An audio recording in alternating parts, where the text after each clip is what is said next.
Off and on the clock, we have a fun show on tap today. We're going to catch up on some preseason week 2 news. We're going to talk about a new contest Underdog just dropped literally like an hour ago. It's called the Pick Six, very unique structure. We've never seen roster settings like this for Underdog draft games. So we'll dive into that. And then finally, our main event today, the Big Eliminator is launched, and it has a very different structure than the flagship Eliminator contest that we've been talking about all summer. So we're going to discuss some strategy for that and then hop in a big Eliminator draft. I'm Pete with Jon and Nez. This is Off and On the Clock. Let's go.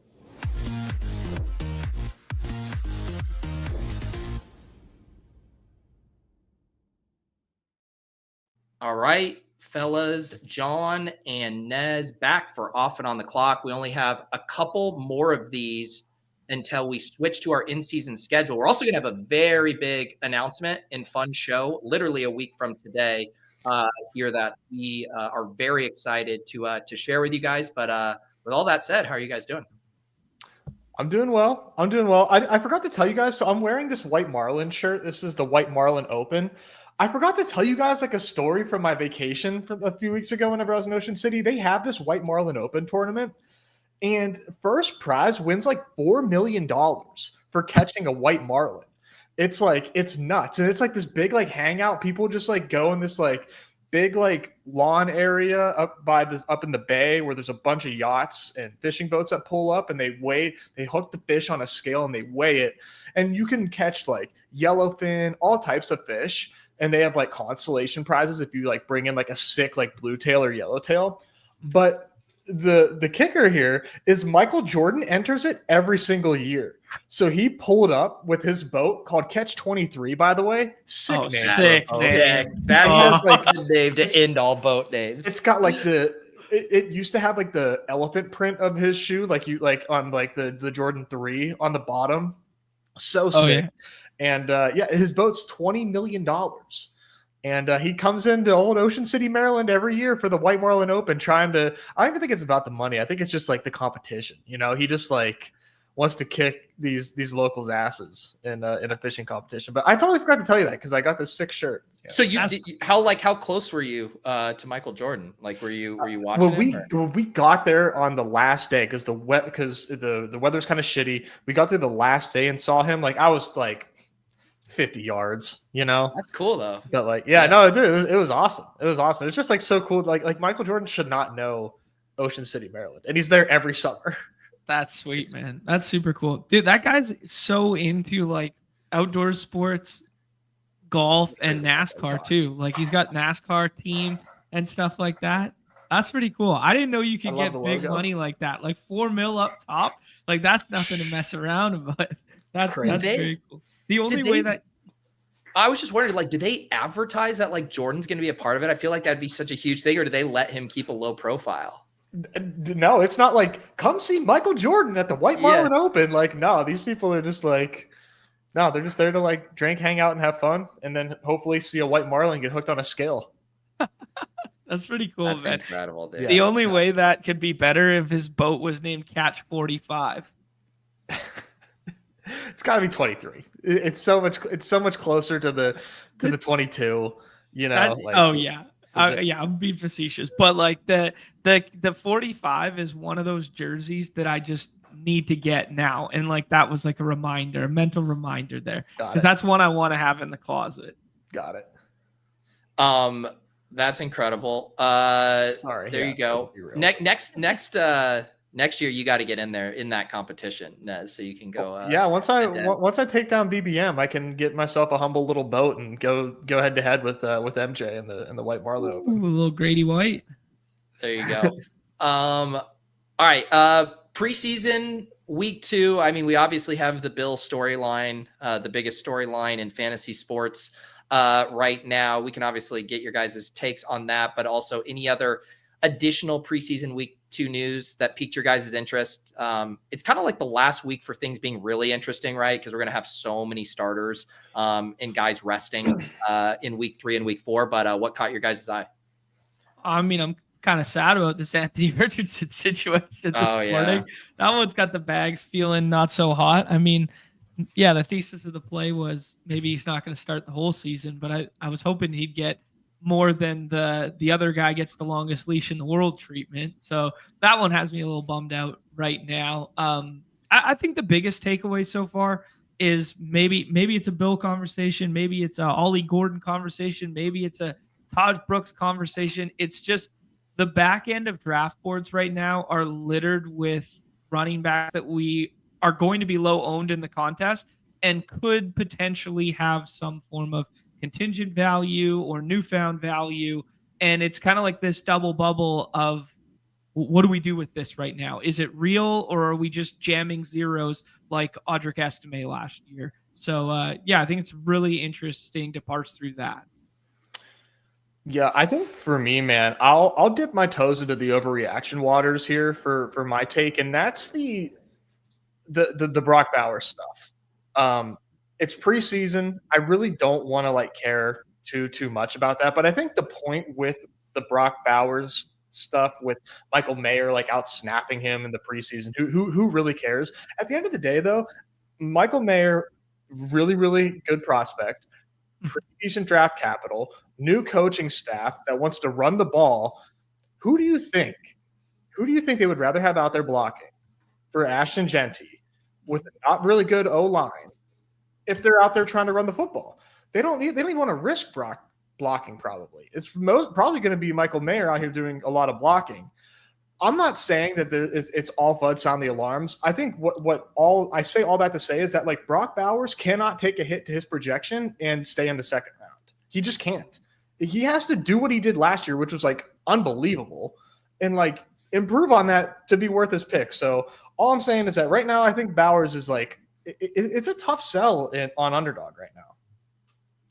Yeah, I mean, I haven't even been clicking that much Bowers, and yet I still feel like it's just like not a huge deal. Not saying if that happens all season, it's definitely a huge deal. I agree with that. I just think it's like the classic, hey, like let's get our other good tight ends some reps with the starters. If Brock Bowers ever got hurt, they would ask a ton of Michael Mayer, and they'd be like, hey, so they want to make sure he has a little bit of a rapport, with Geno, I think. So I don't know. I still think that Brock Bowers is going to be a huge part of their offense. The point is like, can he score touchdowns at a high clip? And if he's coming off the field in goal line situations, I mean, Pat has written about this before. I think his paper metric and just looking on who's on the field, which allows for those little play action touchdowns and type of things. Like, yeah, if he's off the field for that definitely is going to ding it.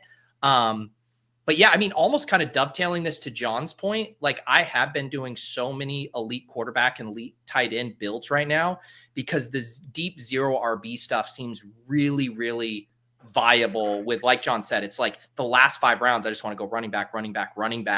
And I feel like this is go time. Like the whole reason we're patient, we're trying to avoid zeros right now. We're trying to get low owned plays. It's like everything is here now. We have new information. We have low owned guys. We have more clarity on targets. Like I just feel so comfy locking up elite onesies right now. 100%. Yeah, it's a good shout there.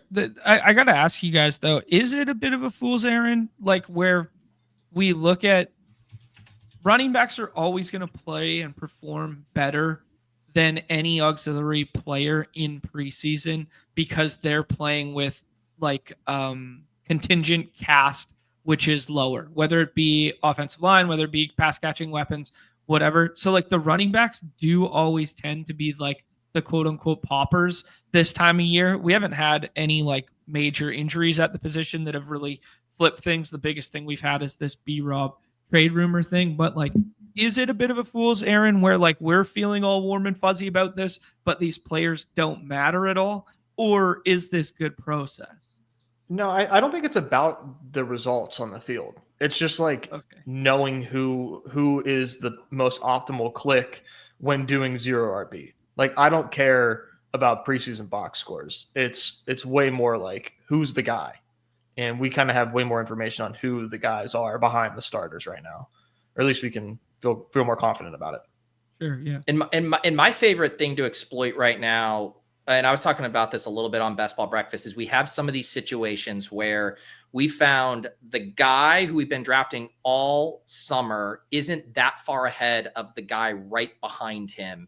And now you can get these huge ownership discounts and make a better information bet. So like a few off the top of my head, not taking Pat Bryant, but taking a Troy Franklin or Devon Vele, not taking a Jalen Wright, but taking an Ollie Gordon. These situations where it's like, not only are you getting the new information push, but you're getting like a legit fraction of the ownership. And like, those are the spots that I want to be like very mindful in just hammer, because I think that's what this drafting window is all about.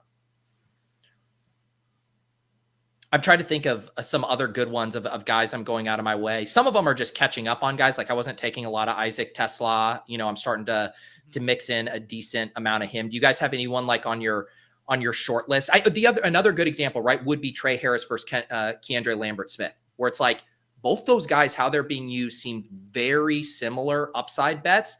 Trey Harris has been drafted 100% clip, and KLS is going to be what, like 15% if lower?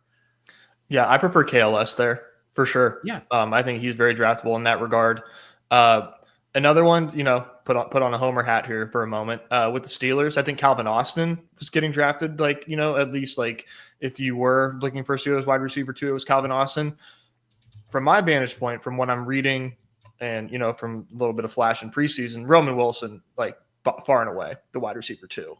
There, he can do the Calvin Austin stuff, but better. So. It does seem like Roman Wilson is, if you are looking for a wide receiver in the 18th round that's going to run routes, it does really, really seem like Roman Wilson's the guy. He had good draft capital. He ran a sub 4.40.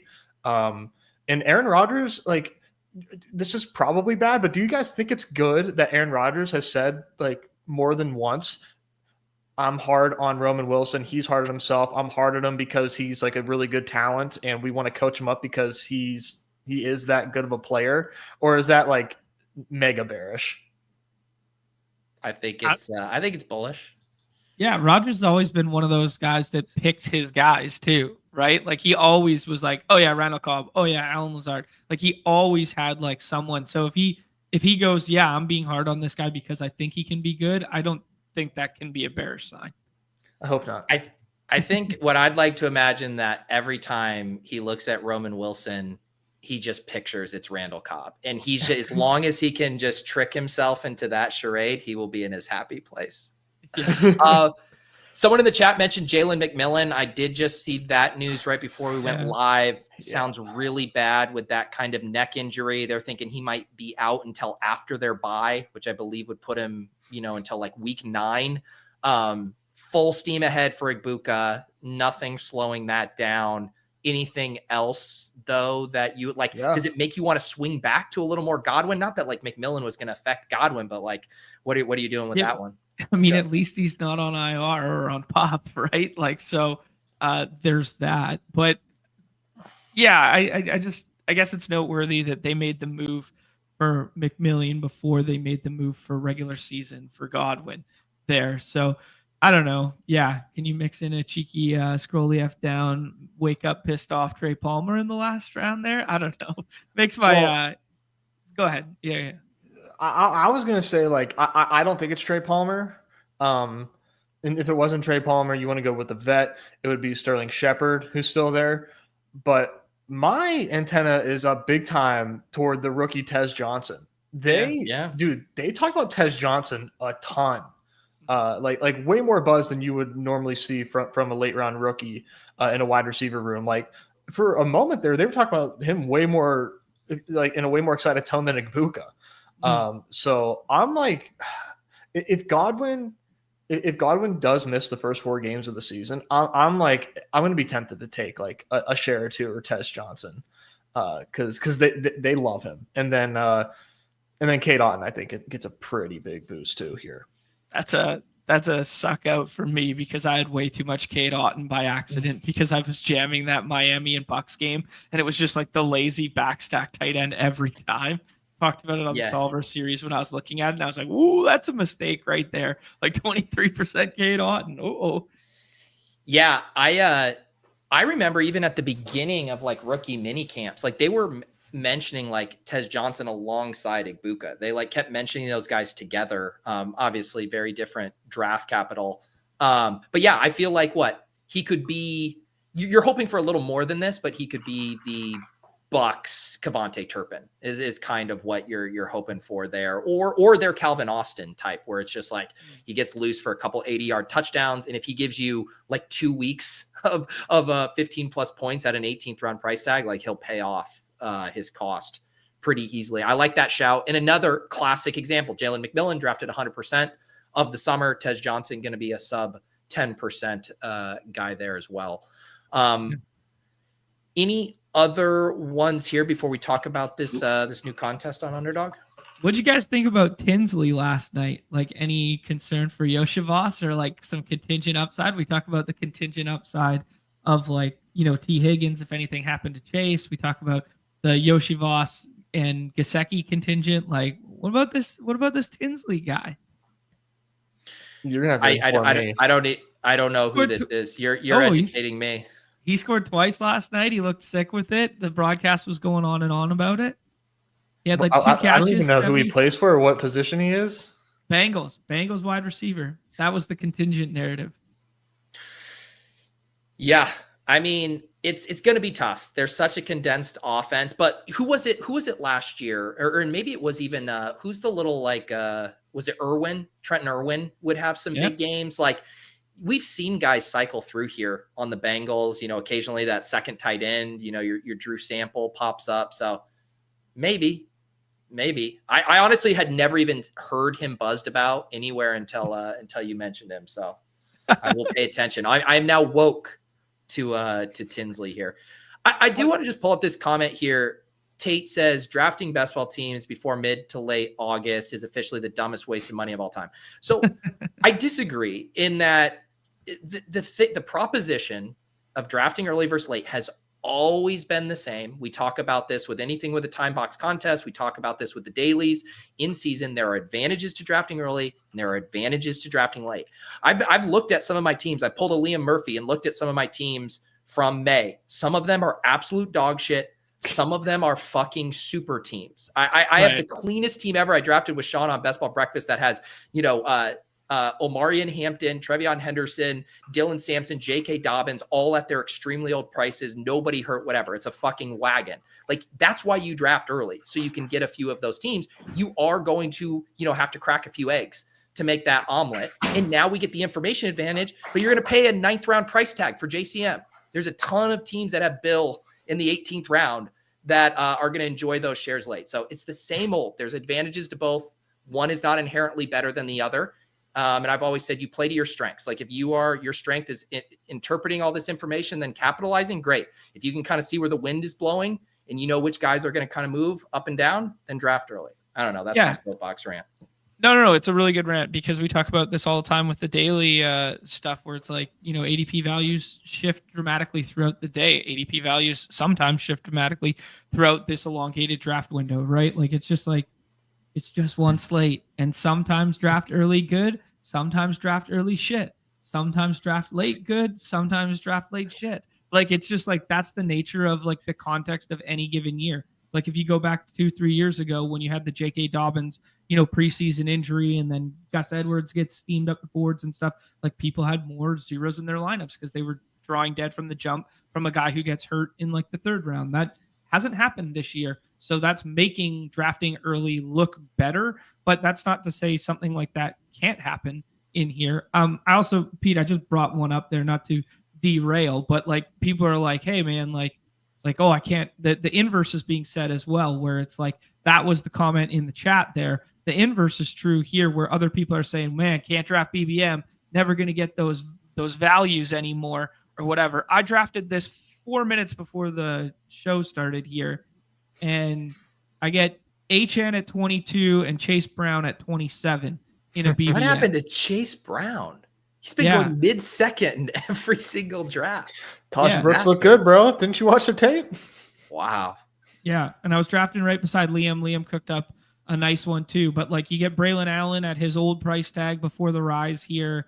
You get Golden at the old price tag before the rise. Like, there's still teams that can be made. People put too much onus in this binary take of good window versus bad window. It's all room dependent and information flow dependent. And it's an illusion of control. We feel like we have more control right now because we have more information. But guess what? All 11 people in your lobby also have access to that same information. Now, if we could ever engineer something where you get to draft against May drafters with the information you have right now, then yes, by all means, wait to draft and use your teleportation device to run circles around them. But yeah, except in this draft where drafters didn't realize that Chase Brown is a mid second round value right now. All right. Let's talk about this new contest. This dropped. Obviously, we're going to do Big Eliminator today. John can get it up on screen. The Pick Six. This is called 2025 Mini Best Ball. $5 entry, 50 entry max. It is only 4 rounds here, and what, a 6-person draft. How would you guys explain what's going on here? Yeah, very similar vibe to the Batch Bros Brawl. Very similar. Obviously, half the price point of the Batch Bros Brawl, so that $5 price point more enticing for people. But very Week 17 heavy there with a lot of money up for grabs with that 225, and then 1 out of 6, 1 out of 5, 1 out of 5. Shorter rosters, something that we flirted with making the Batch Bros Brawl was 10 rounds, and there were some limitations, and now they've made it possible. So this is going to have its own independent ADP as well, which is a nice, great wrinkle there. Yeah, Nez, you've been in the streets a little bit. What have you been seeing? Yeah, no, I mean, this is really cool. Only 10 rounds. It's a 1-2-2-1 format, so it's the same format or a different format than Battle Royale, where you have to start 2 running backs, 2 wide receivers, and a flex. So you can start 3 running backs a week. So that's definitely what I'm leaning to. Dude, only 4 bench spots is that's tight. That is tight. So it has me thinking a little differently about how I will approach this than when I first jumped in a lobby. When I first jumped in a lobby, I did two separate 2 QB teams. I'm kind of thinking to treat this more playoff best ball-y, where like I just get one elite and I leave it, because having those bench spots is going to be crucial for, picking up injuries and or just like trying to shoot more shots at spike weeks, especially in the playoffs. So it's a lot of fun. And my TLDR is jam running back. Jam it, jam it, jam it. Yeah.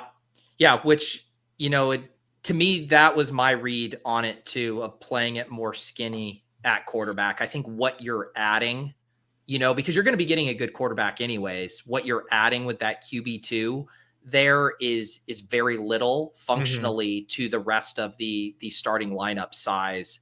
And I guess the people will probably not want to do it because of the bye week issue, right? Like that's going to be what prevents people from doing it.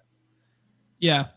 The bye week for the quarterback and masking that to get through, and also like the condom nature of ensuring you have usable scores. Like it's way easier to have a usable quarterback score than it is to have a usable, 10th position roster score on a given week. So the 1 out of 6 advance rate, I don't know. Yeah, 1 out of 6, you can argue it both ways. Like 1 out of 6, it's like you either have to be perfect to get out of your pod initially anyways, so just one quarterback makes sense. Or if the alpha becomes, hey, people are sacrificing so many fantasy points, like by just punting weeks in my pod, that I should be the guy masking those weeks. So it might be a little room dependent if you see everybody else going 1 to just add a quarterback with your last bench spot. But I could see it both ways. If you're shooting like ceiling win the contest and you're building 50 of these, I think the 1 quarterback would be my initial alpha for sure. Yeah, and then I mean that 225 seat final, that's no joke too. Like it does tilt it from, you can't just be jam the best plays, jam the best projected play at each turn. Like you're going to need a little correlation there. Like you're going to need that alpha stack that hits to like I would bet a lot of money that a stack probably, because with how small these lineups are, you're going to want access to that one game or that one stack that goes nuts. Yeah, man. Just the fact that it's only 4 bench spots, guaranteeing yourself a bench spot every single week by taking a second quarterback, I think just does not feel good. Like 25% of your bench guaranteed. Now it doesn't feel great. Now, as we talk it through though, like the one thing that is a reason whenever people try to like Galbrain the like one elite QB and BBM or whatever, and my biggest pushback is even if you get past that bye, if you make it to week 17, it is going to be because your quarterback went nuts 15 and 16, which means you're going to be holding hands with everybody else with the same quarterback at like a 40% ownership clip. So that could also happen here as well, where if you get there and you're Jaden Daniels, who just smashed all year, it's like you might feel a little bit better if you had that second quarterback who was 5% owned in the finals. That's the only thing I'm trying to think through. So I don't totally disagree with that, but I think it's less true here with 1 out of 5. Like 1 out of 5, man. 20% of teams, That's true. Like that, especially because it's not 2 out of 10 and it's 1 out of 5. Like I think that really lends itself to having some more diversity in terms of the onesies and not necessarily like had to have it guys, unless of course have to have a guy emerges. Then that is everything. Where do you think the scrolls come from? Like if we're jamming up the elite quarterbacks because you need that floor ceiling combo on a week to week basis. You're jamming the running backs on the upper echelon because you want to play 3 in the flex. Where do the scrolls? Is it all just that big pocket of wide receivers down to Golden, Ibuka, like there? Or what like Rashid Shaheed, like that's as far as you scroll kind of thing? Or where would you guys scroll? I think so. I think it's the that sweet spot, right? Where you're probably taking on too much projection. I mean, wide receivers already wiped in that range, like I can't imagine going much further, especially if you can still get an ownership discount. Like, yeah, Rashid Shaheed feels like close to the line, right? You're probably looking at like the Keon Coleman types, the Jaden Higgins, like in that range where you're getting an ownership discount and guys who could realistically be difference makers down the stretch. Yeah. No, that's a really interesting one. I do think that like tacking on like a scroll stack could potentially be beneficial, like a pass catcher that is like with one of your quarterbacks or your quarterback. I will probably scroll at like probably just one scroll because it's only 4 bench spots at a contingent running back play too. Like a Charbonnet or something along those lines. I'll mix in here and there, even though it's thin. Yeah, I do think the running backs is where you can get way more creative with your scrolls. I think you can go way deeper. Like I think there's some running backs in the 150s, 160s that you could justify. Whereas the wide receiver, I think it's just so thin what you're playing for there. Because in BBM, a well-timed spike week or two from around 14 wide receiver can just pay off the costs like in an instant. Whereas, but that I don't think is going to pay the bills in this format. But if you get the, Bijan gets hurt and Tyler Algier is the starter for the rest of the year, like that can be a league-winning, unique, differentiating smash that actually hits your lineup all the time. Mm-hmm. Yeah, good shout. Do you guys think, like, how many tight ends should get drafted in a given draft? Could any tight end after George Kittle be drafted in this contest? What do you mean? Three people are going to have to take one after. No, there's grouped. It's wide receiver, tight end. Oh, I just had the lead buried. Okay. Yeah. Yes. Then I agree. Yeah. Yeah. I think just those 3. Maybe Laporta. If you believe, maybe Hawkinson, if you think that he has some like sick early season upside, and then like.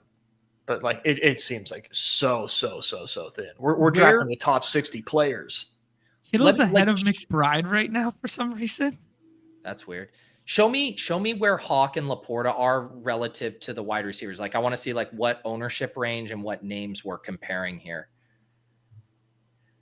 Look at these names. I mean, there's Laporta.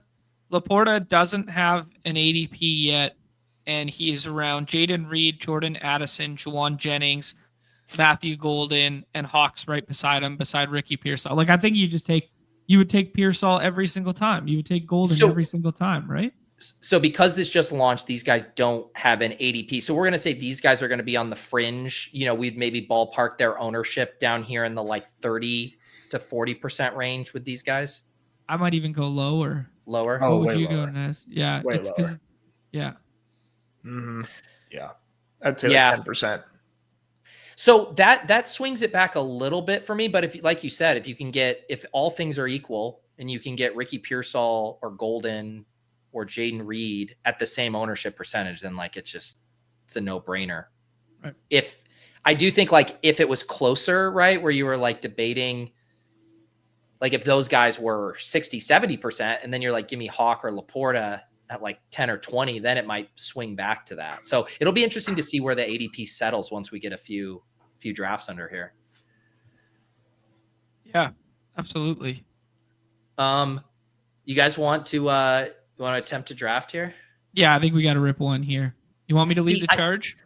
What do you guys think? Like, part of me wishes tight end was included because I do think it would be similar to like the BR slate dynamics where it's like tight end 4 through 7 would be just like the easiest fades ever to get to the Andrews, Ingram, Njoku tier or whatever. But I guess I understand why they did it like this. Yeah. Yeah, I think if they did it, they would probably need to do like 2 more rounds if you added a tight end. Yeah. It would probably have to be 12. Yeah. We got the 1.05 here, gents. First go for me here. I know Nez had a couple this morning, but one thing I wanted to say macro about the site today. This is not the only new addition. For this contest, 30-second clocks are back. Shout out to the draft team for doing that, because one of our pieces of feedback after Badge Bros Brawl was 20 was quick in 6-person drafts, and you want to multi-table, and doing 20 while multi-tabling was not overly feasible. So multi-tabling these with 30 is going to be a lot of fun and really help boost the fill rates here. The other one is we have ADP officially for 4-person draft contests as of today. So traditionally speaking, those ADPs were reserved for only 6 persons, but the MLB After Dark slate and the golf slate, which are both 4-person drafts, have it. Wow. Incredible. That's a big change. That's a big change. It's going to be a big wrinkle for Primetime Palooza season. Very big. Also, Nez, I see you just mentioned here too. We earlier today, a marathon promo was announced. Let's get our pick here. I'm running back here. Yeah, CMC or Barkley looks good to me. Whom would you guys prefer? I'm still Barkley. I don't. I mean, like, could you make the case for CMC in a different style contest? Sure, but like, I refuse to overthink Saquon Barkley. Yep. Fine. Yeah. So this, or we'll make our pick here, and then we can talk about this this marathon promo. So it goes Chase, Robinson, Lamb, Gibbs, and Barkley here. There goes CMC. Nez, you said you had been doing a bunch of double running back starts. That's my preference. I could maybe be talked into JJ, but I'd probably go Derrick Henry here. Let's do it. JJ. All right. Pete, JJ or Henry? Let's do Jefferson here. I do think like there's that single game tier break ceiling with some of these alpha guys right here, and Jefferson still has that 40-point upside in him for us. I agree. And especially now that he's back at practice, you eliminate that that little concern there. Yeah, back at practice guys this week. Stafford, Neighbors, Scatabo, Jefferson, and somebody else I was forgetting top of mind today as well. Yeah, those are for sure the big ones. Yeah. But I shared that in the private chat, the marathon promo Underdog's doing. Yeah, you can enter 5 teams, get $15 in bonus funds, and you can do that 2 times. So that's between today and tomorrow, and you can do slows as well with that. So I will be in there. I like my bonus cash. I may throw some ranks together. You may see me making some snap picks, but I will be in 10 of these. So it's basically you get 1 entry free. So buy 4, get 5 each of the next 2 days. Yeah, 10 total. 10 total. Yeah. Yeah, good deal. Very nice there. Also, since I know we have some new people coming too, I wanted to make sure I mentioned this one on Best Ball Breakfast, but new customers now, if you guys haven't signed up and if you're watching the show and haven't, you too. yeah, play $5, get $50 free in bonus funds. I don't want to quote, someone in the chat said it works in tandem with the deposit match. So I didn't see that like in the fine print, but if you're able to pull that off, take advantage of that. Oh, man.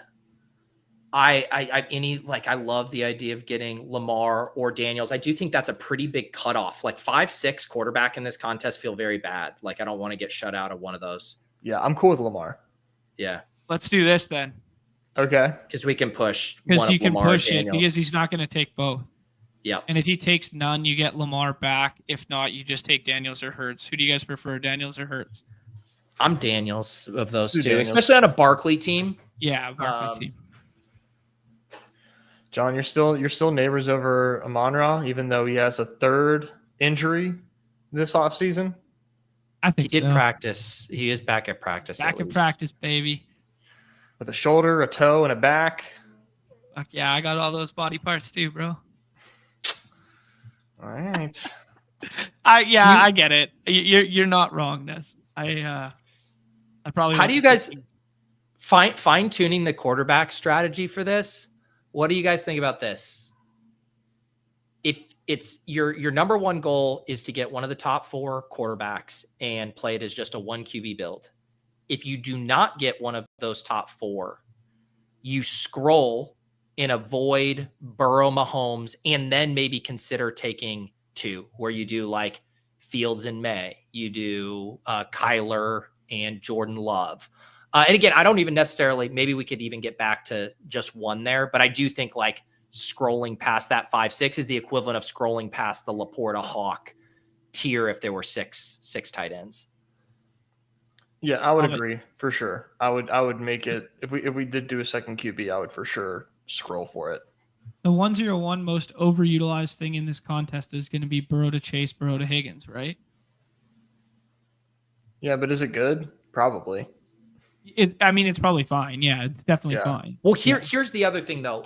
I think you have to push the shit out. Like, so Burrow just went in that same round there. That feels bad to me. Like, I want to try to push those. Like, and I guess we'll just have to see how draft behaviors shake out. Like, our drafters tacking on a second Burrow when they have Lamar or not. But I don't want to play sticker price there. There's like running back here. Tyreek's got some FUD right now. Higgins is kind of a tier break in BBM. I like Kyron. Yeah, Kyron's good. Are we Kyron over Hampton now that Staff looks like he's, he didn't get full reps in yesterday, but he was still out there and looked good in those little highlight videos. And Hampton has all the O-line concerns and Najee trending. I'm bigly Kyron over Hampton. Boys are back, baby. Glad to have you guys back on the squad. Bigly. Welcome home, guys. Thank you. Yeah, I think the other thing you have to realize, right? Like in BBM in an 18 roster, you can chaperone the rookies more easily. You can do that thing where I'm like, I am going to pay premium for these guys because I can draft an Austin Eckler late. I can draft a Nick Chubb late and deal with them. Yeah.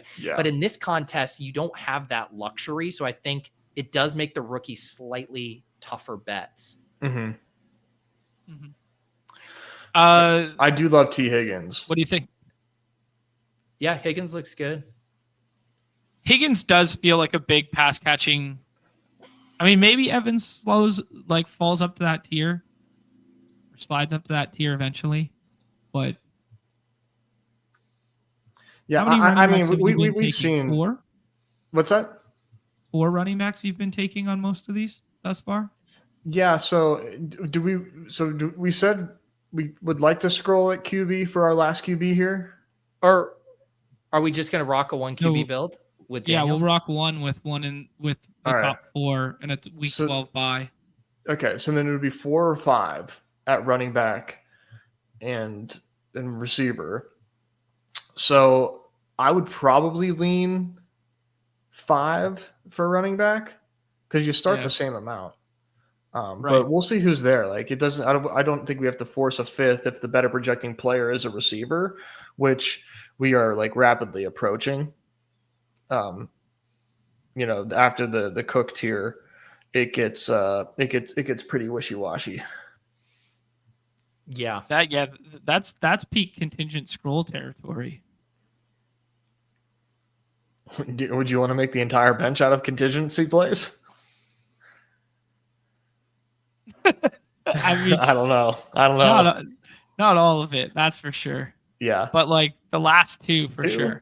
2 perhaps. Yeah. Like these are, I mean, we're only talking about like the top 53. Like we're talking about 40. This is like 4 rounds of BBM. Like the scrolls you could scroll to round 10 and be sacrificing less than like 1.5 fantasy points per week. Yeah. I think I definitely. Ooh, that's a beacon in the night right there. Trey Hendo still there. Yeah, I was going to start talking about Hendo or Harvey too as kind of like that last call of then like, mega scrolling. I would love RJ Harvey on this team. More than Tony Redacted. Interesting to see Tony Redacted's ADP has vaulted up to RB19 in this contest. BBM, he's still RB like 25, but people are pulling him up to 60. Mm-hmm.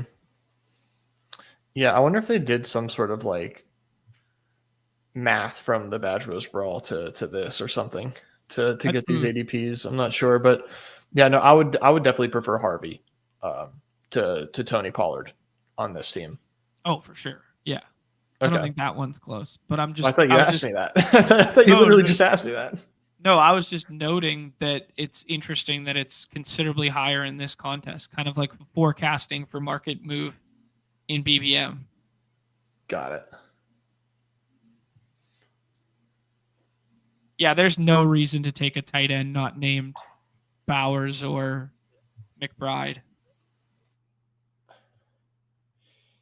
Yeah, I mean, I do love, like, I think there's a tier break after Adams and JSN at wide receiver, like a pretty big one. Whom do you prefer? I like both those guys. Adams now with the Stafford stuff is completely fine. Yeah, Adams feels good. Feels good. I got some fucking dude on my doorbell, bro. Nobody has more visitors than Nez. Popular neighborhood, dude. Yeah, we got a double Rams bet now too. So we got Nate and Jaden. And then we got Saquon, Kyron, Hendo, JJ, Neighbors, Higgins, Adam. Give me 1 second. Fucking hell. Yeah.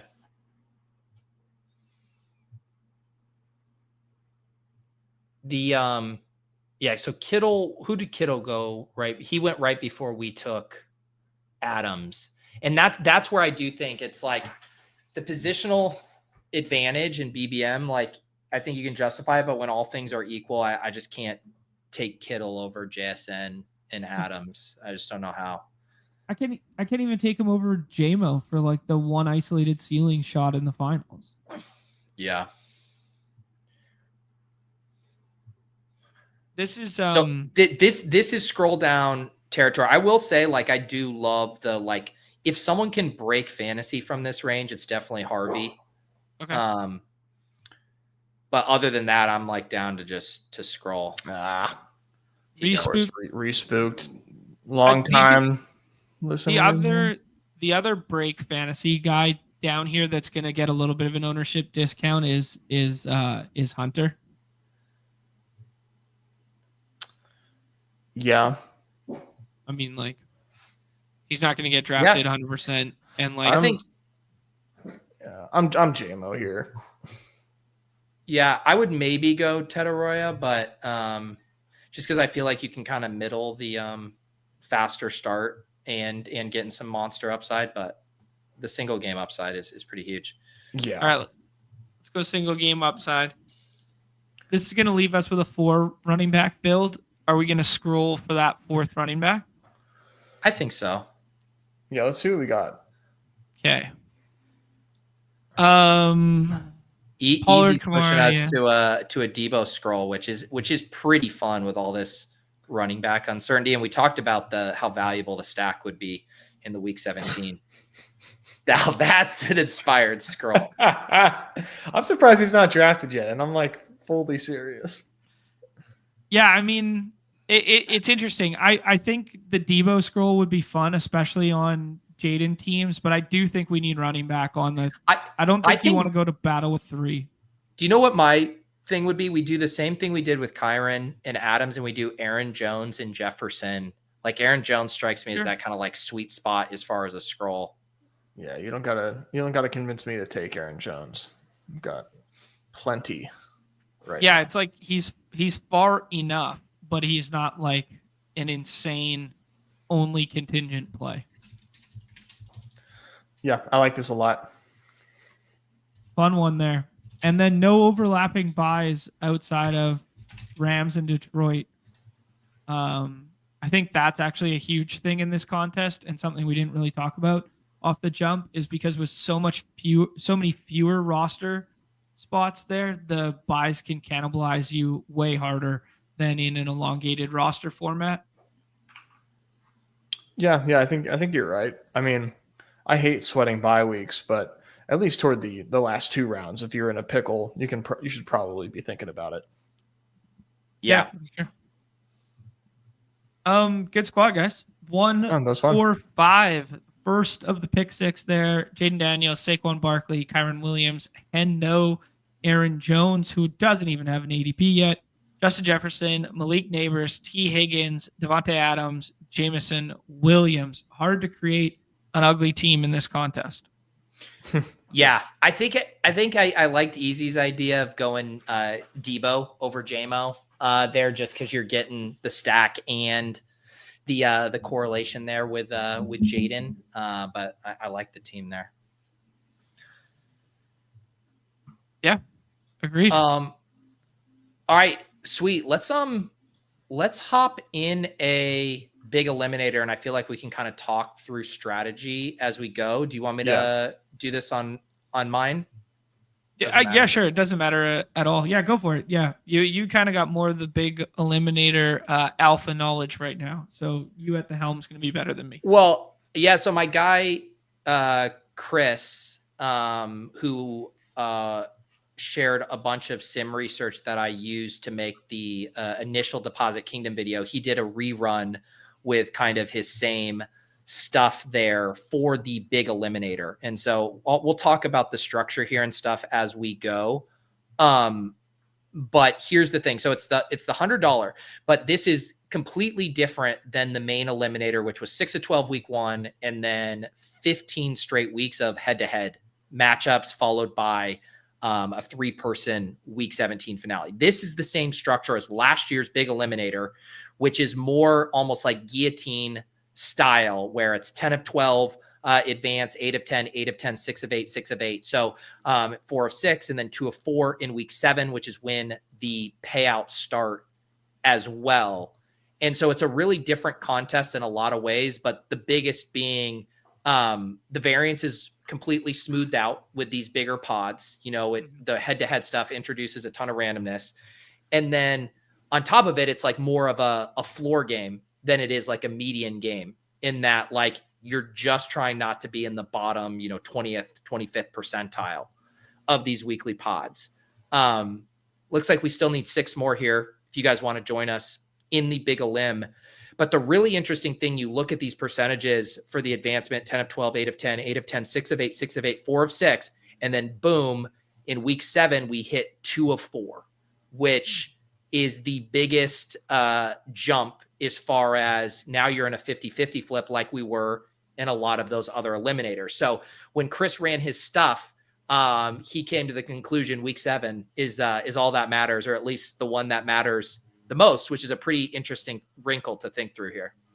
It's wild because there's only 2 teams on bye that week, and now that explains your thumbnail here, Pete, that the QB1 and QB2 are the only QBs on bye that week. So that is a fascinating wrinkle. Especially because I think you could argue their price tags were pretty rich as is, and then you kind of throw in that here and wondering how much will drafters actually adjust to that. versus are they just going to go at the same price that they did in the regular eliminator? Do you want me to hop in since it's really just like 1 week? Yeah. Do you guys both want to hop in and we'll just all draft? Sure. I do. I'm trying. I've got 3 more left here, and I'll get my drafts in anywhere that I can take them. Yeah, no, I think normally we like drafting together, but if we need our bullets to fill a room, we will do it. It looks like my guy, Chris here too, and Chris is who did all the eliminator research. One other week 7 thing is the payouts start in week 8, I believe. So that's another double whammy. Like it's a week 7 bubble right there. As far as if you also have the buys and crash out right before you cash. Right. He also, one other fun thing he sent me, because we talked about that Mathology lineup, the nutted BBM lineup, and how that would have just been the nuts in this style contest, or sorry, the flagship one. He actually didn't have the best team in this version, partly because his week 7 score was a little lower than his other weeks. And so just that little dip in week 7, despite having a juggernaut, ended up actually hurting him in this specific contest, which is, again, doubling down on that week 7 being pretty important across a bunch of simulations. That's wild that it like really made that much of a difference. Yeah, I'm definitely playing this a little differently than the main, obviously, but like from a bye week standpoint, but from structurally, I'm leaning even harder into a more extreme roster construction in this one, I think. Like, what do you mean by extreme? So I am like super duper median score pilled in these contests. So I'm like very, very heavy into the running backs and like pulling up running backs like around plus, just so I can like I've started off 4 running backs on some of these teams. Which doesn't necessarily seem to be the norm. I have definitely gotten some DMs like, bro, can you take your test this morning? Like, no, I just think it's the move. Yeah, for sure. It's the and I also think it does kind of, in the regular eliminator, I still take on like a decent amount of like rookie stuff late because I am trying to hit on that kind of like league winning breakout, just because your team needs to improve big time as the season goes on, because you're just head to head. This one, I do think you can skew a little bit more. I don't want to say away from upside. You still obviously are going to need a juggernaut to like take this down. We should also mention the week 17 does end up in just a 1v1 there. But I think it's a little more like anti having to like take on the rookie risk, I guess is what I'm stumbling around saying. Yeah, I mean, like the fact that you advance so many teams in each round, I think it's not the worst thing in the world to take rookies on here. You can definitely withstand it. Especially for the first 3 weeks there. I don't know. Like I'm really fixated on this bye week thing, and I haven't fully processed that before getting to the rookies question here. Like my eyes instantly go to like, you want to prioritize week 5, get the bye out of the way early when the pods are bigger and sustainable and your advance rate chances are better. And then you kind of go. The problem with the week 5 bye is you'd be stacking the shit out of Atlanta, the Bears, the Packers, and the Steelers. So I guess maybe it elevates. What's wrong with that? Yeah. Nothing. Maybe that should elevate the price tag of like Josh Jacobs in the second round or something. Yeah. But yeah, I think so. Christopher says you notice week 12 is 18 of 23. That is the math. Yeah, they were definitely like trying to make that math work and had to land on 23 for week 12. But yeah, that to me makes, it's the week. It's like, that's week 12 here is week 14 in the main eliminator for me. Like those week 12, I mean, there's only 2 teams. Those teams are huge targets for me for week 12, or maybe it's more than two teams, but yeah, 78% advance and in the money already. Week 12 is the single best buy, which is a good one to know. Week 8 is a tricky one just in the contest itself because there's so many week 8 buys at the top of the draft board. That's a 4 of 6 there for 66% compared to the 78% in week 12. Here comes the spicy margs then. QB1 should be Jaden Daniels in the 3rd round. I mean, yeah, you're getting no argument from me on that. That's kind of what I'm doing. No, right. I think you can make that argument straight up, much less cost adjusted. Huh. Well, on the bright side, guys, is that we can't all get eliminated week 1. So good luck. Let me get this draft board up here. All right, we're off to the races here. Your heroes have Roto Run has 1-4. I have 1-9, and Nez has 1-11. We got a full friends and family in here. JGFC, Go AZ Cards, Dark Sheep, Schmo, Line of Scrimmage. I don't recognize Tony Sal's. We got Mathology, of course. I don't know Tate, and then Dab K. So yeah, we Tate's always hanging out in the baseball stuff. That's awesome. Who is? Tate's always hanging out in the stream chat for nice. The baseball stuff. Beautiful. Okay. Excuse me. Oh my goodness. Jesus. In the middle of the week, the biggest week of all time, higher, lower, 2.5 QBs for JGFC. Ooh.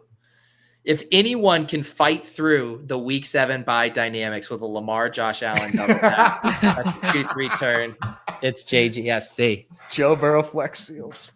I'm not gonna question snap JGFC picks Jamar Chase. I gotta be honest, man. I'm at my brain is so galaxy sized that I'm thinking about taking Bijan 101 in this. Well, I got Bijan at 4 if I would like it. We just talked about that week 5 buy, so I'm gonna take that one. 6 of 8 for week 5. Yeah. All right, we are off to the races. Big Eliminator contest. You got to think about this pretty differently than the other Eliminator, I think, for the most part. Obviously, fast start still important, but I think Crutch has mentioned in the chat, Jordan Addison, some of these shorter bye week stuff is certainly far less of an issue here. Let's see. What do I want to do here? I would like to get a running back. I guess with the HN stuff, we can do Genty. We'll get past that week 7 buy there, and we will grab Genty here. Yeah, I like that. HN feels really tough to take here. I know it's still 10 out of 12 week 1, and if he's banged up, you could probably survive, but that's not the ideal use of a round 1 pick in the Eliminator, is to not have them play. So I think you're going to see a pretty big fall for HN in this room. I'm gonna take Jonathan Taylor, pick 111. Yeah. There you go. He's not necessarily so I talked about him being a smash in the Eliminator, definitely less of a smash in the Big Eliminator, but I still want running backs just because his bye week is 2 of 4. Objectively not ideal, but you're in the money at least. Yeah, that's it. That's a good format change specific take there. JT, though, good news, man, with Daniel Jones at the helm, not getting those goal line touches usurped from Anthony Richardson now. That's a good point. That should be major projection increase for his touchdown scoring for sure. I took Amon-Ra too, 2nd round. Yeah. I'm going to go ahead, man. I do love BTJ, but with the double week 8 there with Genty, I'll take the Bucky week 9 buy there, jump that week 7 and get that double RB start. Yeah, that's sick. And Nez starts with Amon-Ra and JT. We got our Mathology took Derrick Henry at 1-8. John, what are you thinking here at the back end of round 2? I wanted Jacobs. That's what I was thinking. I just tried not to say it out loud there. London's an interesting decision if he comes here, because then you take like the 2 5s out of the way early. Don't have that decision. I don't know how I feel about like elite onesie with like Bowers or something. I think I might just take AJ Brown because he's like a tier break in my mind. Nothing format specific. Yeah. It's a tough pick where you're at, man. I mean, it Yeah. was AJ Brown. There's a lot of good wide receivers. The running backs that you would have to reach on would have been Kyron, Amarian Hampton, Brees Hall, James Cook. Like those definitely, yeah. Like that feels like doing a little bit too much. This question from Mr. Nick here. When it says 6 of 8, is it you're thrown in a random lobby on that week, or the top 75% teams of the contest make it through that week? You will be in an individual pod. So there is still pod luck. It's not an overall percentage like cut line for the tournament that gets removed. Which is good question though. It is still like, it's what makes the sweats way more fun. Right. You know, the cut line is technically more fair, smooths out the variance, but that variance swings in both directions. You can enjoy the pod luck, or you can be on the bad side of it. Yeah, well said. Man, I think both my picks just went around the corner there. Jaden, we knew JJFC wasn't going to be denied. Yeah, are you kidding me? He was I wanted salivating. Jaden or Kyron there. Yeah. I don't know. Is elite onesie good? I guess. Like floor from I go back and forth on it. I'm taking the Trey McBride quote unquote floor, I guess. Yeah, I mean, I think the value is it frees up a roster spot. You know, too, that you can use elsewhere. But yeah. Right. Yeah, like I just think it definitely shores up your floor at the QB position. I did a decent amount in the main eliminator, more than I expected to. Yeah, I remember you saying that, especially with Bowers, right? Well, I did a few with Bowers. It was mostly the QBs, man. I really liked a lot of these elite QBs week 1 matchups, which, you know, huge condom brain, but I'm going to scoop the dip on Reek here. Falls to 33, week 12 bye, no overlap. Kind of nice because this other range, it's like Wilson, JSN, Harrison, Evans, Adams, all week 8 or 9 buys, which I don't love doubling up with my first 2 round picks.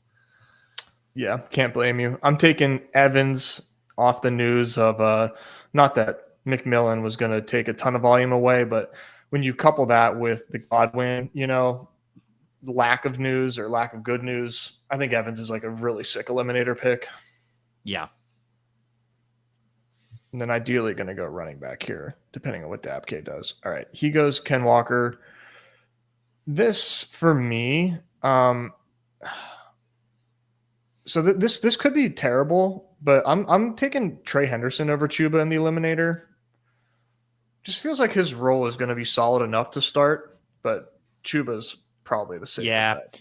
I was going to take one of those two, and I kind of was glad I didn't want to do the double week 9 there. So yeah, I am going to do Chuba here. Start with the 3 running backs and then figure it out from there. I think the fact that it's, you know, such soft advancements for the start of the season makes Trey an easier pick in this. But in the head-to-heads, I prefer Chuba. I think that makes sense. So Nez starts, JT, Amon-Ra, Evans, Henderson. I go Ginty, Bucky, Tyreek Hill, Chuba. John starts, Bijan, AJ Brown, Trey McBride, and now is about to make his 4th round selection with a lot of wide receivers on the board. Yeah. It's like all yellow. I know. I don't want to have another week 8 bye with Connor, but I think I'm just going to do it and then just see what comes back. You got a lot of time to compare. And it's not in the same position either, which I think kind of makes a difference. You know, it's not like it's 2 of the same position. With the bye, that's when it feels pretty damn gross. Not impossible to dig out of, but it's just so much draft capital and like really set yourself up behind the 8 ball in that week. That's what I've noticed from doing a lot of the main eliminator slows with the leg up sims is that you see really big docks for same position buys, but almost non-existent docks for cross position buys. Oh, okay. That's good Yep. to know. I actually Yeah. haven't noticed that at all, and I've been using the leg up thing for the slows. Jon it's just something on the screen for him to look at while he makes his colors. own decisions. Pretty colors while I scroll.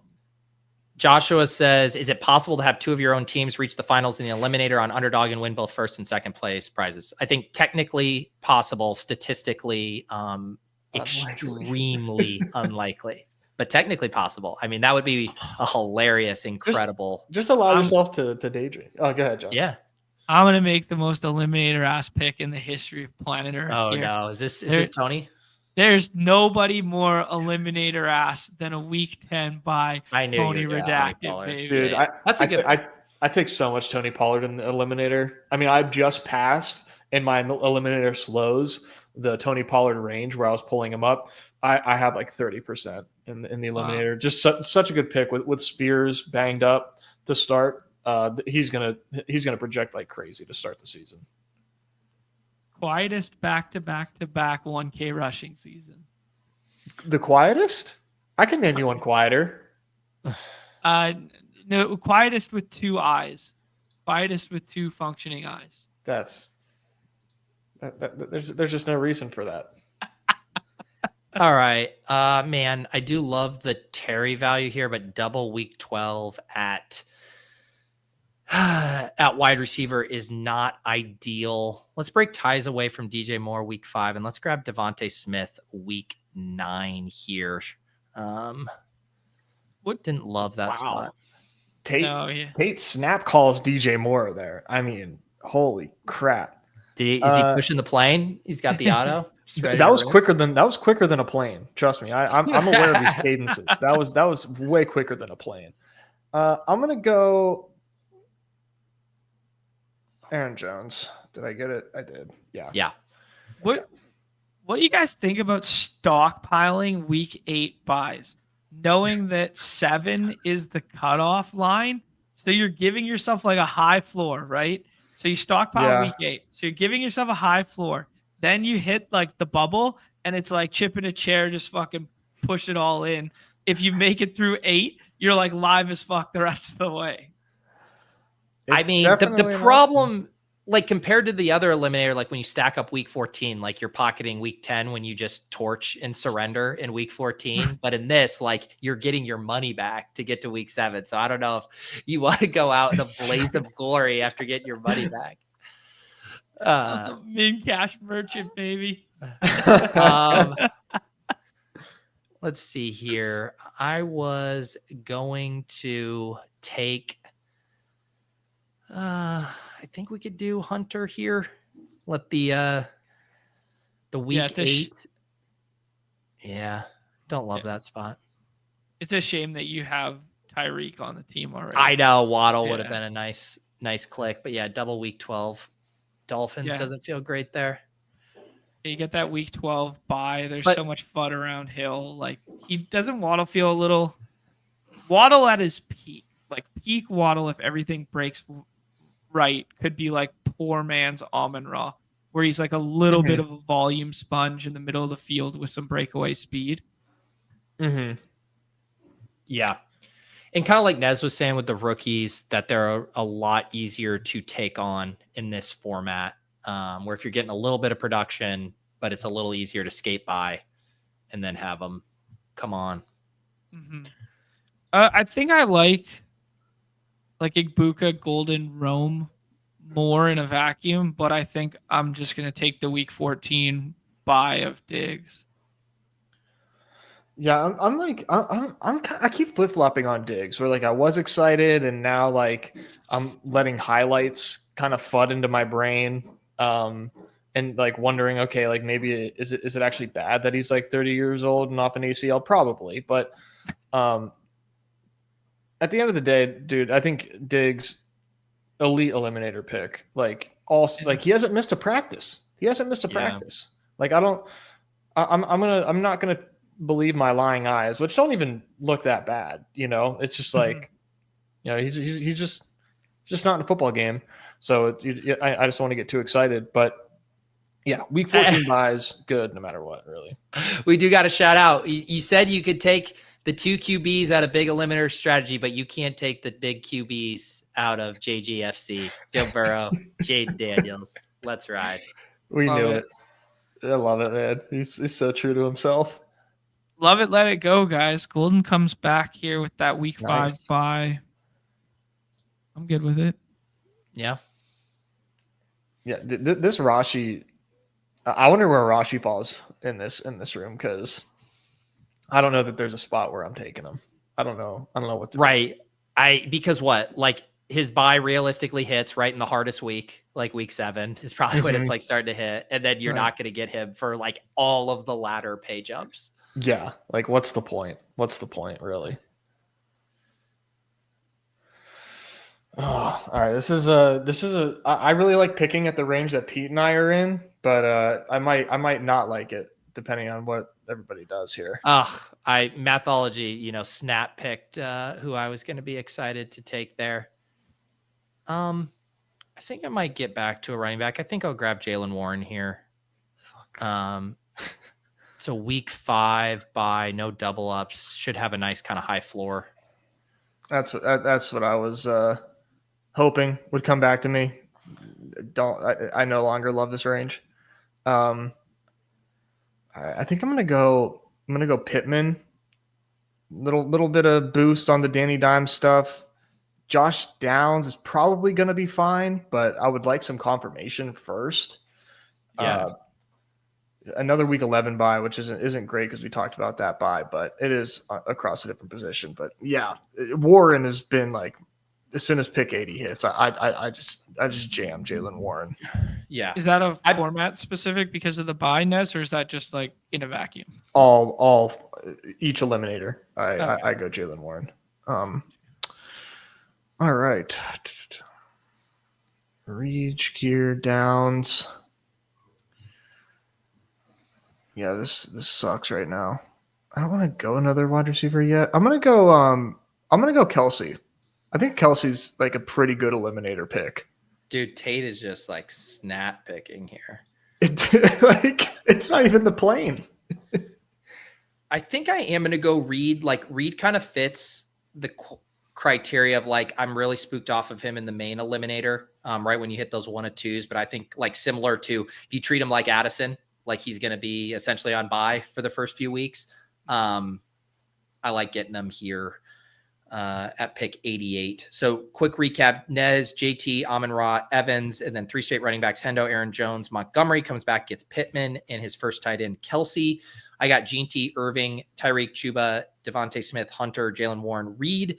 John has Bijan, AJ Brown, McBride, James Conner, Tony Redacted, Diggs, Golden, and is about to add his 8th round pick.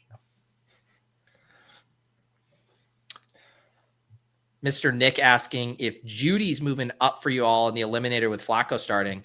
I had been working under the assumption that Flacco was going to be the week 1 starter all along, so nothing's really changed for me, but I don't know. What about for you guys? I definitely feel better taking him. So I take him more frequently off that news. I'm not going to lie. I was, but I started doing that a little bit before the news, to be fair, but like as I'm doing my BBMs, Judy has just shown himself to be just like a really nice pick where he goes, and he really has been all along, but I've just recently started to hammer away at my BBM fast. So I find myself taking a lot of Judy right now. Yeah. It's an eliminator ass pick. Yeah, kind of is. All right, there it is. Bill, leave it to JGFC to scoop up Bill there. Shit. I wonder what do you guys think the odds were Bill comes back to him at 120? Probably 50%. Yeah, in this format, I think so. Yeah, I would take the higher on 50%. Yeah, because like, yeah, that's wild. I love it, but that's wild. Just want to make you guys smile. That's wow. You are the puppeteer, and we are the little marionettes, and you are just getting us to do whatever you please, JJ. I like the cut pick there, John. I don't know. Yeah, it felt okay. I was thinking about Sharps at the previous one, and then I was thinking like this is a bad format for Sharps. Like he's basically proven for 2 straight years that he has no standalone value. He's like pure contingent. Only like he smashes when Walker's not there. But like that's the kind of profile I want in like ceiling shot season winning BBM. Like I'd rather have like those mid-tier guys next, I think. No, I agree, man. I got a player queued up, but I'm trying to look ahead here because Dab's been snap picking. But no, I agree, man. I don't think that he's a good eliminator pick, like at all at cost. It's way too much of an anchoring effect to BBM. Right. Who? Charbonnet. Yeah. That's like I'm just trying to think through like usable weeks and game logs. Like every week that Walker's in there, he scores like 1 fantasy point. Like literally 1 fantasy point. Yeah. Because like last year, he had 2 usable weeks in 2 and 3 where he scores a touchdown and 2 touchdowns, has like the full role to himself, but he does nothing in weeks 1, 2, 3, 4, 5, 7, 8. I don't know. Yeah. No, I mean, the cope is that new coaching staff brings him in more, just to give Walker a rest because it is a new coaching staff. Potentially, you could even point to the foot injury that Ken Walker is like, that they're so carefully nursing that maybe they give him more run that way. Regardless, like it just still doesn't feel like a good eliminator play, at least in the head-to-head eliminator. Yeah. Yeah, I tend to agree with you, man. All right. As we enter round 10, so the round 9 picks, John started with Cooper Kupp there. I went ahead and grabbed my first quarterback, Justin Fields. Nez grabbed his first quarterback, Drake May, came back around and kept his card-carrying membership to the Scata Boys with a Cam Scatabo selection. I grabbed Evan Ingram as my first tight end there at 112, week 12 bye. Seemed nice. And then John locks up Dak Prescott at his QB2. I think Dak after Herbert, May, that looks like a pretty nice selection. Yeah. I wish I love the Keenan pick too. I think Keenan, that's where I take him right around pick 100.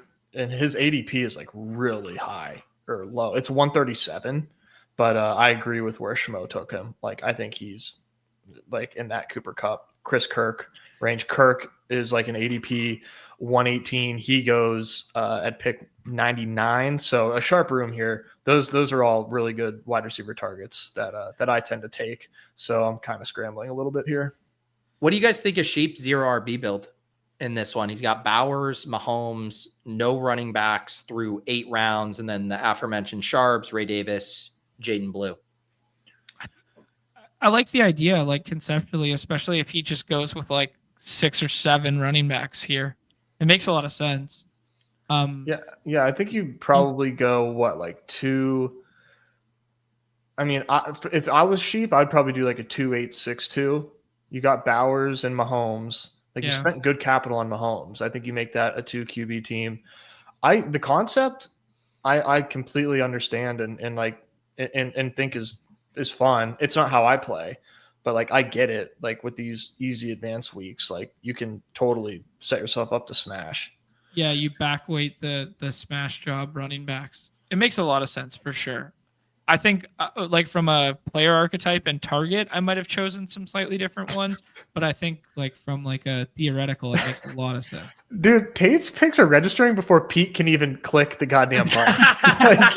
He's jumping. He's jumping the line. It's like I'm doing a home league draft in person where I go to put up my pick and just right before he just collapses on it. Like holy shit, man! Do you guys do that in your home leagues? We play like the jump 'em and everybody starts screaming, jump 'em, jump 'em. Oh, that's It's great. cool. Oh, it's fun. We were Dude, doing that at the ship chasing meetup because it's like once you see someone take their pick, like you're good. And so you can then go and get your sticker, and then you're just hovering and waiting for them to put yours up. And yeah, we were having a lot of fun with that.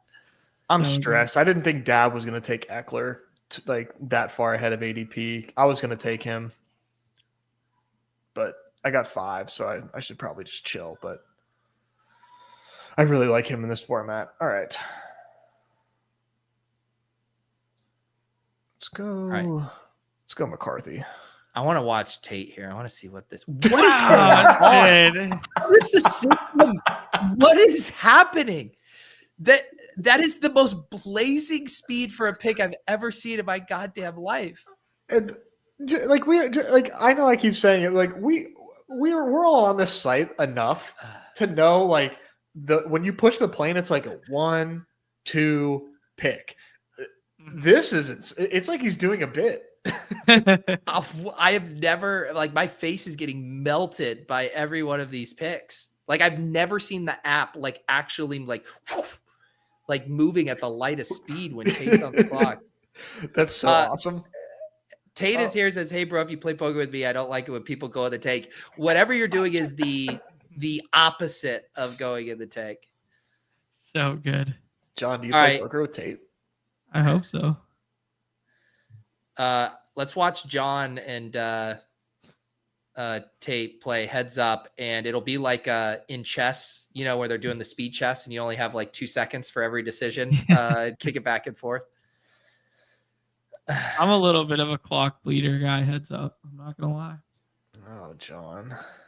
Not Right. by design, but just because I'm not as smart as my opponents. Round 11, John adds on Braylon Allen. I find a price I finally like for Jaden Higgins, 129. Nez grabs Mims, and then McCarthy. I come back and grab Love stacked up with Reed there, and we'll see what John does as we start the 13th round. I'm going to take a guy who I think's going to. I don't think Sheep's going to take him, so I can speak freely. But I think he gets a little bit of a boost there with the underrepresented in my portfolio right now. Week 9 by Cedric Tillman with Flacco to start the year. Give me some usable weeks early. Yeah, I like it. I mean, who's the wide receiver 3 in Cleveland? Like, I think it's Deontay, but it's probably is it Thrash actually, or is it Bond? Thrash. They just gave Bond $3 million. Like, dude, it's crazy that they signed Bond before they signed Judkins. Yeah, like they both got the news at the exact same time on the exact same day. Maybe there was urgency to sign Bond because he wasn't under contract with any team. Like anyone could have signed him. So there was like a little bit of urgency there. Whereas like Judkins, they can just kind of like play the long game a little bit here. But yeah, it was pretty crazy. I'm going to grab Hunter Henry here. Love that week 14 buy to bolster a weak tight end room here. All right, I'm going to take a 6 running back because I like this player right now, especially in regular best ball, but Rachaad White. I still think that he has a pretty decent standalone role, even though they're saying he's day-to-day, so I'm buying that. Nice. Nick Chubb's a nice pick there. Yeah. At 157. Yeah, Rachaad White as well. What's the tipping point for Joe Misdemeanor there? Like 151 feels extremely palatable. Maybe not on a roster where you only have 3 running backs and one of them's Brian Robinson, but like in general, I thought about it at 148 there. Yeah. I think I'm going to take Hollywood Brown. I don't get a ton of him. I mean, he's back at practice now. And I think a week 10 buy here, trying to go catch up at wide receiver. He seems fine. But to answer your question, John, I just play too scared with guys like Mixon. So like, I just kind of hope somebody else takes them and that they get a 0. Sure. Yeah. Brandon Ayuk goes 161 here. It is really interesting to kind of start comparing like Godwin prices to Ayuk. Ayuk goes 135 here. Right. I don't know. It feels like either Godwin's too expensive or Ayuk is too cheap because I'm viewing those guys pretty similarly right now. Mm-hmm. It's just the news, everybody, everybody waits for that concrete news, and then we'll react accordingly. Elbam asking if there's been any news on Mixon. Go ahead, John. I'm torn between. I hate clicking Judkins. I hate clicking Najee, but I also think it's like a pretty interesting tier break of like usable weak guys that are left. Yeah. I think Najee is going to be active week 1.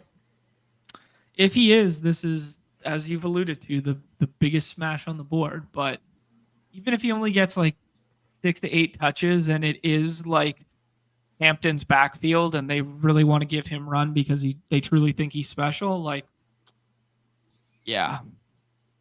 The update here for LB on Mixon, this was from this morning from Casero. He was on like local sports talk radio. He said, no change. Joe's kind of working through it. He's still on the NFI list or PUP list that he's on. We'll take it one day at a time. Joe's working hard trying to get himself back and ready to go. We'll take it as it comes. So pretty ambiguous there. Yeah. I mean, at least it sounds like the expectation is they expect to have him back. Yeah. So there's that. But it also, they're just like, we're rooting for you. Like, it's, yeah. I would love a timeline. I would love a timeline. And I would love to know what's going on. We also don't know what's going on. Right. Yeah. That would be nice. That would be nice. Man. Tate snapped up, or no, sorry. Mathology goes Garendo. Watch this speed of light. So I'm going to take Wandale, the most eliminator aspect. Watch what happens here with Tate. Jeez. How is that even possible? What is script? He's got a script, bro. He's just like the egg game, and I think you should leave him just sitting there, just jamming his mouse, like waiting to. Either that, or he's doing macro refinement there. I mean, I've just never seen anything like this. God, it's truly incredible. Do you guys think I need a third QB? You don't have to answer that since I'm your enemy here, but Drake May, JJ McCarthy. I'm debating it. I mean, we're ADP twins with our Fields Love May McCarthy duos. Fields Love, I don't think I would. No. McCarthy May, I might. Put another boring ass white dude on that team and take Daniel Jones, huh? We'll see. I Or think Slayton. Yeah, I think I'm willing to take the likely risk here. And I actually kind of like the week 7 bye, right? Because I'm not expecting anything from him anyways, through those weeks too. And it's just like, hey, Ingram and Henry, and then give me some nice upside in the backs half of this. And one of the other things, Chris, his kind of Sims again really did like 3 tight end build. So getting an upside option there. Yeah. I was about to say I regret the McBride pick now, seeing the board the way it is back here. Like all the usable scores that I want to click on right now are like 6 points from a tight end. Yeah. Yeah, it's interesting. I mean, just looking at your team, because the way I think about it is do I need that? Because you can always flex that third tight end, you know? Yep. Or that, you know, 2 of them. Yeah. Speaking of, I was going to click him if he made it before Mathology scooped him up, but just saw Garendo's back at practice today, which is I think even earlier than expected. Ooh. He dropped big time in best ball. So that makes him like, I mean, we kind of talked about it. I don't know if we did or your previous show, Pete, but like maybe it was off the hop here. I can't remember. Everything's kind of blending together right now in my life, but like really good time to draft your RB teams. It feels like Incredible. That was us. That was us actually. Now I remember. Yeah. All right. Our builds here. I got a 2473. Nez has a 2662. John's at a 2672. We got 2 more picks. John has 1 more pick. Are we? I mean, I know it's not a good pick, but could it kind of be good, an Anthony Richardson pick if you can sneak him through? I don't see Anthony Richardson over Dimes. Like Richardson's just such a ceiling shot pick that it's just so much better for other formats. Like, what's the difference in getting 18 points or getting 25 points from your quarterback when he plays 4 fewer games? Yeah. You know what I mean? I guess it's like I like. What do you think the odds are Dimes gets benched? We can answer that after Pete, and then Tate pick immediately after him. All right. This is just my favorite thing to watch. All right. I'm going to click here in 2 seconds. Watch this. 3, 2, 1. Crazy, man. I feel like there's like a glitch in the system. Like I'm seeing something on the screen I've never seen, having done thousands of drafts. Tate's in the fucking future, man. I just wanted to I wanted to send us a video of him like spamming his mouse. Like I'm gonna fake him out a little bit. Ooh. Unreal. I don't think you can catch him slipping, dude. So who do you guys think? So you guys better eliminator pick, Russell Wilson or Danny Dimes? Probably Dimes, just because of the leash narrative. But I think I don't know. Yeah, it's really close. Right. Say that again. I was looking at my wide receiver option here. Yeah, now you're up because I just picked Dimes or Russ. Better eliminator pick. Dimes or Russ? I think Dimes, because I think you can have your cake and eat it too, right? You can get the start and you can get the finish. Whereas Russ, I mean, we just know at some point this season we are seeing dart, and so you could be taking those zeros late from Russ. Mm-hmm. Yeah, it's tough, man. Like, I think Dimes is more likely to get benched than Russ. It's probably like an obvious take, but fuck, man. Take Richardson, John. Hold the line. Don't ever give up. Dude, Richardson would be awesome on your team. Kyler and Dak. I don't see the point. We're down so. Yeah. Let's go, baby. Got to play the hits. We're down so bad, man. Oh, I forgot that you guys couldn't see my screen. It was Pete's screen. I was flipping Josh Reynolds and him and being like, I'm down so bad. Oh, God. You were down bad. That's hilarious. Oh, there's no need for him on this team. But I think this kind of doubles down on the notion of why the elite early might be bad. It's tough to pull off for sure. It really does depend on the room, and you just have no idea what everybody's going to do. Like, I'd feel way better if I just went, sorry, Pete. I'd feel way better if I just, like, if I took out this McBride pick and I pulled up, like, either Higgins or, like, Cook. Let's just say I pulled up Cook, like, structurally speaking, and then spent one of these other picks between Pollard and, it's kind of the same bet, but whatever. It's neither here nor there. But doing, like, Kincaid and then in the Leggett spot taking, like, Chig, and then on the last pick taking like Juwan Johnson or something, it's going to feel so much better than like Trey McBride. Yeah. I just don't need the ceiling. Yeah. I get it. Let's each do a quick recap here of the team. So I was Fields, Love, Gene T, Bucky, Chuba, Jalen Warren, Miles Sanders, Reek, Devontae, Hunter, Reed, Higgins, Hollywood Brown, Wandale Robinson, A.D. Mitchell, Evan Ingram, Hunter Henry, Likely.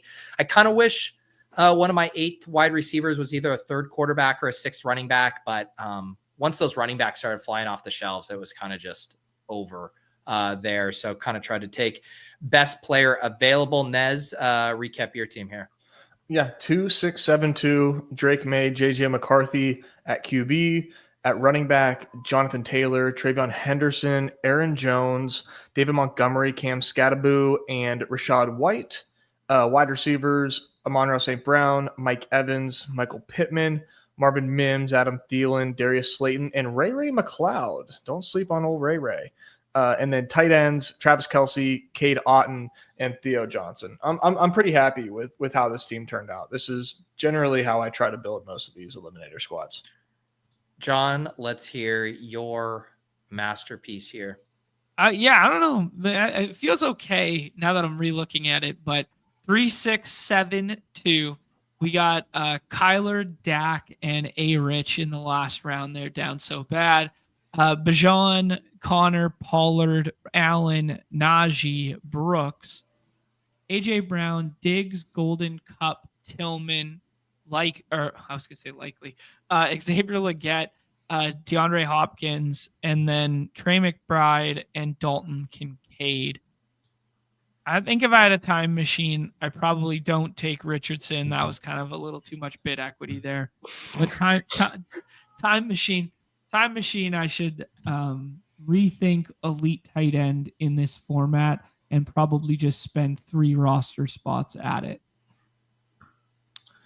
Yeah. I get the regret that you could feel, but like I still think that like McBride has a chance to like really dominate in the Eliminator if you get that elite season from McBride. I think he does have a chance to really kind of vault your teams over the cash line. But I get, like we talked about it, John. Your teams just don't feel as good when you do the elite tight end. Yeah. All right, good stuff, guys. Let people know, are you guys running any Membies today? As Wu-Tang gifts out 5 Badge Bros memberships here. Very nice. Beauty. Been too long since we saw our guy Wu-Tang Killer Bees. Thank you. Appreciate that. It's gonna redirect you guys from this one straight to Membies only MLB. And Jets is gonna be waiting for us there, Pete, asking what's your favorite stack on the day today? Wow. Yeah. There's a lot of choices here. Really like what Aaron Judge is doing this season. I'm fading Ohtani now that he's in the business of sabotaging, $100 million real estate deals in Hawaii. I just don't think his heart is in it anymore. So I'll be stacking up whoever is going against Ohtani today. Ooh, all right. He's on the Rockies then. I love it. Hell yeah, I am. That's right. Hometown. Can't take the Colorado Rockies out of me. You heard me. It's going to be contrarian, bro. You're right about that. Anything else for you, Nez? Nope. That'll be all from me today. I gotta help out Bria with some stuff, and I can hear baby Mello outside my door just screaming. So, like I said at the top of the show, next week we are going to have a big announcement. I don't know how much Jon and Nez have teased on various Badge Bros shows, but we've been working on something for a good chunk of the off season. It is going to be very fun to finally get to share this with you guys. We'll kind of do an unveiling of sorts on Tuesday, but let's just say we are very excited for Battle Royale season on Underdog this upcoming NFL year. And regardless of where you're at, having never played, an advanced player, intermediate, we're going to have something that we think you guys are going to love. And so we will leave that as the tease. And also thank you all for the kind words about the YouTube thing. I've seen some questions like, where is it going to be? All that stuff. It's going to be live on YouTube. It's going to be part of the pregame shows, what I will be on, and talking fantasy. Brandon Marshall, Derek Carr. There's that Friday game in Brazil. And I'll be out in LA at the studio. I actually earlier today got a pic of what the studio looks like. It looks absolutely insane. So yeah, it's going to be a very fun experience. And I appreciate everybody saying congrats. That's awesome, Time, Pete. Let's go. 3-letter network vibes out here. Except YouTube, baby. People wanting me to wear a tank top. I don't know if I'll be able to pull that off. But I know I will not be having to wear a suit, which is kind of the entire thesis of the. Because you're a fantasy bro, like I'm just a fantasy guy, Here's what you need. Here's what you need to start. Lord said to me, she was like, She's like, what if you like, because she asked me, have they talked to you about wardrobe? And I was like, they haven't yet. And she's like, well, like, what if you show up and they were all wearing like 3-piece suits? And I was like, I'm pretty sure like that is like the whole vibe they're not going for with this, but that would be really incredible. I'm just rocking my I love wide receivers t-shirt or scroll the F down. That would be great. Exactly. But yeah, thank you guys. I'm very excited. And yeah, I'll let you know all how it is going. All right, go watch the Membies, Fade Otani, all that good stuff. We'll see you guys next time on Off and On the